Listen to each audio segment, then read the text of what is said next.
Hey friends, Julie here. I am a holistic nutritionist and bicycle traveler.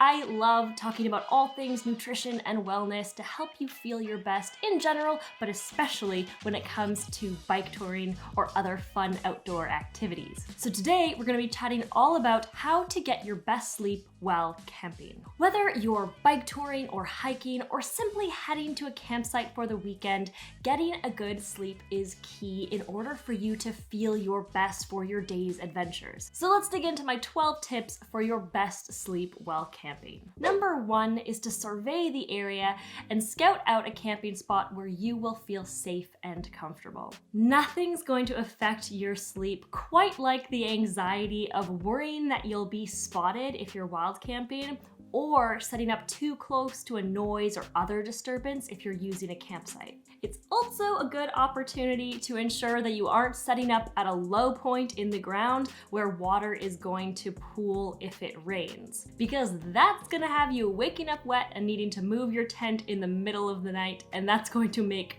for a really bad night. So have a good look around. If you have any hesitancies, chances are they aren't gonna get better, they're just gonna get worse. You're gonna stress about them more throughout the night. What I do is when I get to a spot where I think I'm gonna set up camp, I give myself about 20 minutes to walk around and inspect the area before I set up my camp. If I'm wild camping, I make sure I'm well hidden from roads or paths, and if I'm using a campsite, I try to make sure I find as quiet a spot as I can. Because once you set up camp, it's a real nuisance to tear it down and move it. Chances are you're not gonna wanna do that, and you could end up with a sleepless night as a result. Number 2 is to inspect the ground where you're planning to put your tent.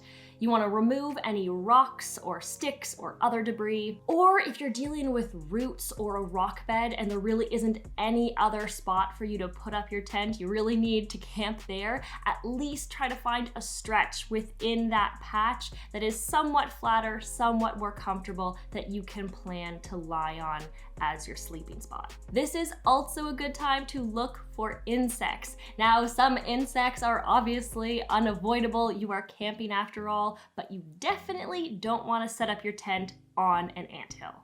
Number 3 is to create a plan to keep your belongings safe. If you're like me, sources of anxiety are the most likely thing to keep you awake at night while you're camping, and theft is definitely one of those. So try to get all your belongings into your tent, and if you're bike touring, securely lock up your bike. And of course, if you're camping in an area where there are bears, you need to properly hang your food and any scented items away from your tent, because a bear is definitely going to lead to a sleepless night. Number 4 is to get a good mat. Not only is this going to make you more comfortable, but it's also going to help your body maintain its warmth through the night. Some people even use camping cots. They are going to add some bulk and weight to your gear, but it is an option. In terms of pillows, I tend to just ball up my jacket or other clothing and use that as a pillow, but there are also camping pillows.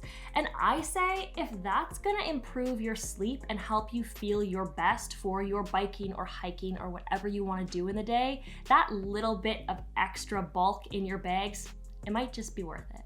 Number 5 is to invest in a good sleeping bag. A cold night mixed with a light sleeping bag is a recipe for a terrible sleep. Sleeping bags will have a limit temperature rating and a comfort temperature rating. The limit temperature means it can keep you alive in it, but it sure won't be enjoyable, and it isn't recommended to sleep at that temperature in that sleeping bag for an extended period of time. The comfort temperature is the temperature at which you should be able to sleep comfortably through the night without being woken up because you're too cold. Personally, I prefer to travel with a sleeping bag that can go colder than I expect that area to get, just to be safe. You also want to ensure your sleeping bag is the right size for you. If it's too tight and small, that's gonna be uncomfortable. If it's too big, it's not gonna properly maintain your warmth. Number 6 is to get in and out of your tent quickly to avoid bugs getting in. They are gonna buzz around your ears in the middle of the night and keep you awake and drive you crazy. Also, never leave the doors of your tent unzipped, even a little bit.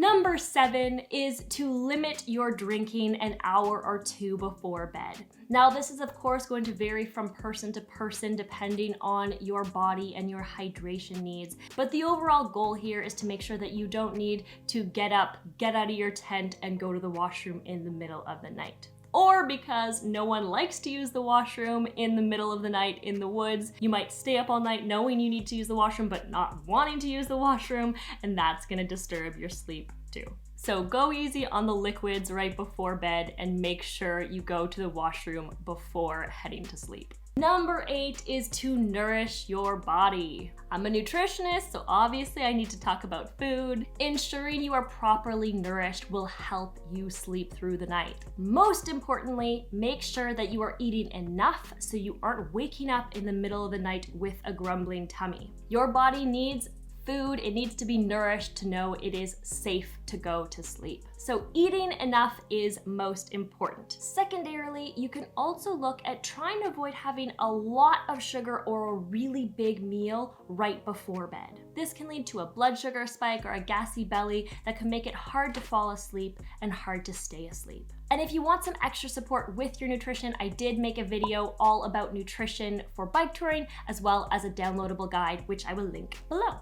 Number 9 is to have a consistent sleep setup. This will help to reduce your anxiety and also ensure that you aren't needing to wake yourself up needlessly. So think about the space around your head or next to you. Have a spot for your flashlight. Have a spot for your phone. Have a spot for your bear spray or your noisemaker. Maybe you get thirsty in the night and you need to have a sip of water sometimes, or you're prone to getting cold and you might need an extra layer. Have designated spots for these so that if you wake up in the night and you hear some rustling that makes you nervous, or you wake up and you're cold, you know exactly where to grab so that you can take care of that concern and get back to sleep right away, rather than having to get up and rustle through your bags trying to find the thing you need. Number 10 is to get to bed in good time. There's gonna be a lot to wake you up in the morning. Birds chirping, creatures scurrying, the sun rising. There's gonna be all sorts of disturbances to your sleep in the morning, not to mention the fact that you're in a new place and your body is gonna be more alert anyway. Get to bed early so that if you wake up with the sun, you're still well rested. Number 11, I'm out of fingers